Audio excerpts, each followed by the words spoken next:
નમસ્કાર. સુરત શહેરના અઠવા ચોપાટી સામે આવેલ સિંચાઈ ભવન ખાતે રવિવારે સેવાનિવૃત્ત ડિપ્લોમા ઇજનેર ફોરમની વાર્ષિક સાધારણ સભા યોજાઈ હતી. આ બેઠકમાં સુરત જિલ્લાના સેવાનિવૃત્ત ડિપ્લોમા ઇજનેરો હાજર રહ્યા હતા.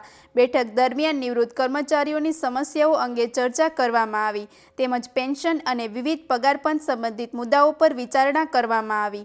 આ પ્રસંગે પ્રમુખ કુલદીપ જતીન શાહ સહિત અનેક સભ્યો હાજર રહ્યા હતા. વધુ સમાચાર માટે જોડાયેલા રહો RP Gujarat news Rajkot. Kuldeepak Chhotalal contractor. કુલદીપકભાઈ, આ સેવાનિવૃત્ત ડિપ્લોમા ઇજનેર ફોરમ જિલ્લા દ્વારા આજે જે મિટિંગનું આયોજન કરવામાં આવ્યું છે, શું છે? આપણે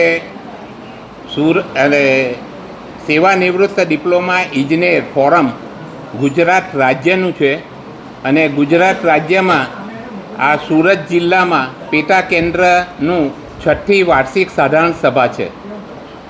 કેટલા સભ્યો હાજર રહેવા પામ્યા છે? અત્યારે અમારા ટોટલ 67 સભ્યો છે. 67 સભ્યોના આર્યા ફેમિલી સાથે બધા જ હાજર છે. વાર્ષિક આ સભાની અંદર શું શું કાર્યક્રમો છે? અમારા વાર્ષિક સાધારણ સભામાં પહેલાં તો દરેક આવનાર આપણા સભ્ય બંધુઓનું સ્વાગત કરીશું.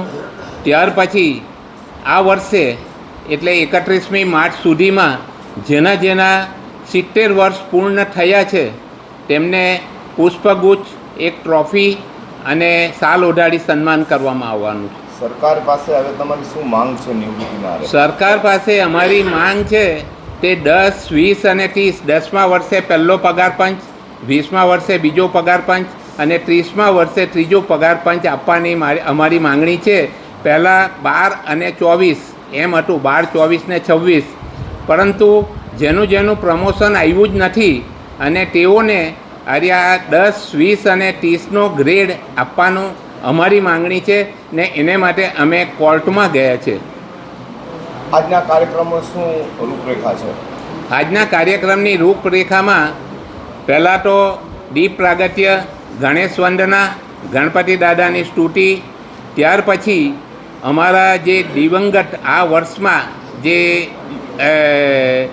દેવલોક પામ્યા હોય તેમને 2 મિનિટ મૌન કરી તેમને શ્રદ્ધાંજલિ આપવામાં આવશે.